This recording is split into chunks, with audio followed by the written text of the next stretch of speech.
welcome to Glowing Uranium. My name is Norbert, and today on the bench, I have a whopper of a piece for you guys. Check out this dish. You can't see from above that it's a dish, but now you can. This is a very big piece. I'm gonna have some trouble fitting this whole thing in the frame. But this piece of uranium glass is very unique because this is what's called custard glass.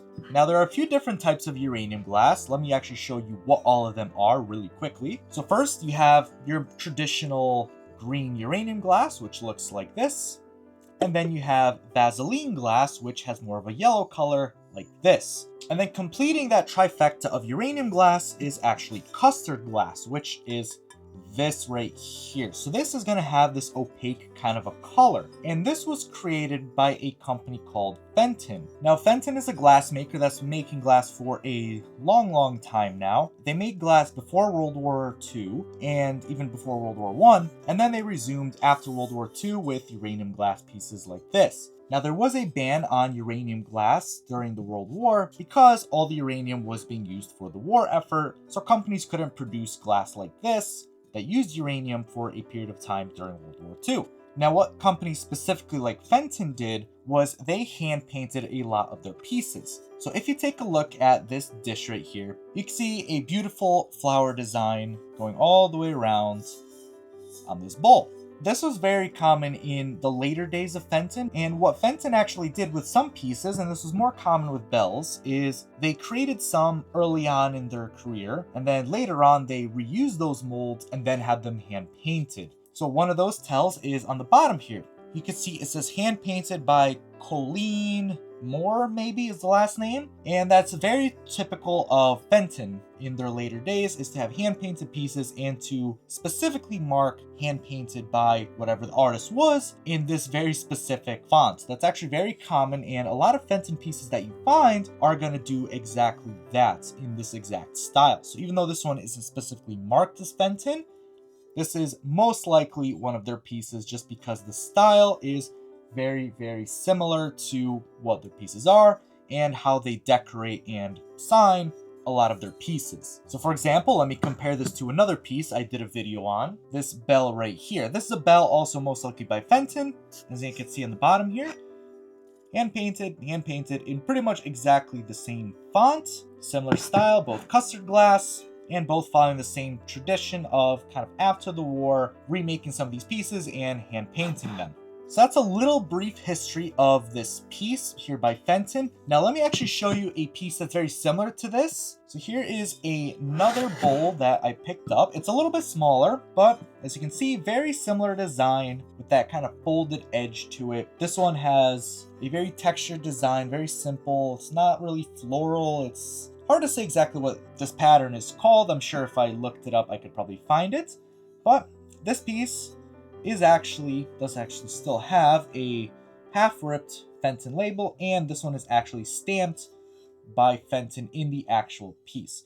So you can see two very different and yet similar Fenton pieces. This piece is still under the category of uranium glass. And with that, one of the characteristics of uranium glass is that it uses uranium. That's literally in the name. It's one of the main ingredients that gives it this kind of a color. And this is what's called a Geiger counter. And a Geiger counter, what it does is it reads how much radiation something is giving off. So right in the back here, you have some slits, and this will detect particles coming off of whatever you're trying to read, and it'll tell you how many counts per minute you're pretty much seeing. Now you will see in day-to-day life what's called background radiation. So if you're just walking around with this through the woods, you will occasionally get a click here and there. So let's turn this on. And if I place this right in here,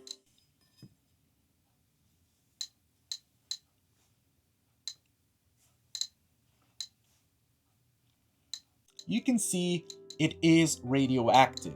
Now these are very safe levels, so if you're handling one of these at home or if you have a piece like this, there's no need to worry. You are not in danger of growing a third leg. They are radioactive, which is one of the cool things. It's one of the few hobbies with uranium that normal people like you and I can actually do. Not that we really should have many hobbies with uranium, but still. So very cool.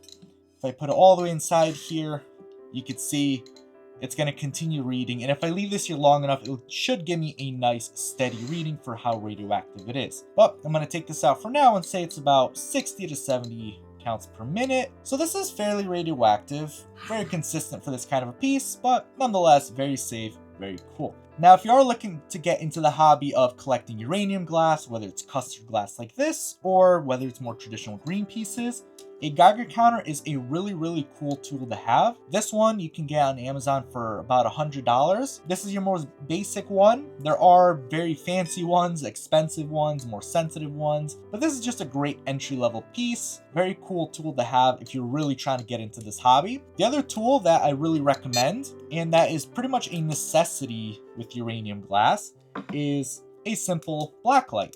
Now, blacklights you can get in either 395 nm or 365. This is a 395, so it's more of your traditional kind of purple light here. And generally, this is the cheaper option, which is actually the one that you want, because this will help you get that traditional uranium glass glowing green glow, while the more expensive one is better for certain types of pieces, but it doesn't really give you the same effect that you want. So let me actually turn off the lights and show you how this beautiful piece glows, because that's one of the cool features about uranium glass is it reacts with ultraviolet light. So let me shut off the light and let me show you how this beautiful piece of custard glass will glow, and I'll actually show you a regular piece of uranium glass so you can compare the two and see what the difference is. Now that I've turned off the light, let's shine our ultraviolet light on this beautiful Fenton dish. And there you go. Look at that. That is so beautiful. So awesome. The whole thing just has this radiant glow to it. And it's very different and distinct from regular, more traditional uranium glass. Which here, you can see this is more of like a neon glow to it. This has more of a pastel kind of a color, I guess you could say. Very different, but nonetheless very cool. So you can imagine having a cabinet set up with ultraviolet lights and all these different pieces of uranium glass, some of which glow very differently, but glow nonetheless. You can see those side by side. Let me take another UV light here, shine one on each. I'll give you another view from the side here. Let me actually move this piece out of the way. That's not the highlight of this video. And what's really nice is if you have this in like a display cabinet with ultraviolet light, you can still see the designs on it because it is still a light at the end of the day. So while this is glowing, you can see these beautiful hand-painted designs on there, and it's still a very nice display piece. Very big, very grand. I hope you guys loved this video. If you did, leave it a like and subscribe if you want more videos from me, as I pretty much bring my entire uranium glass collection to this channel. That is my ultimate goal. I have so many pieces. Some are on display, some are in boxes because I just don't have the room to display them all. And I'm hoping to just slowly bring every single piece to the channel so that they get the love and admiration that they really all deserve, especially these beautiful hand-painted pieces.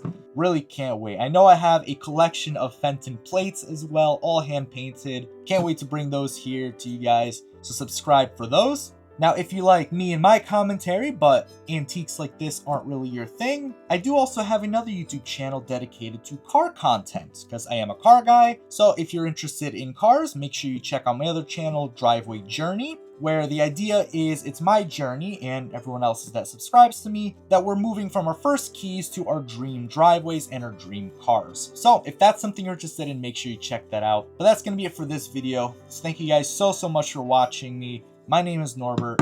Till next time.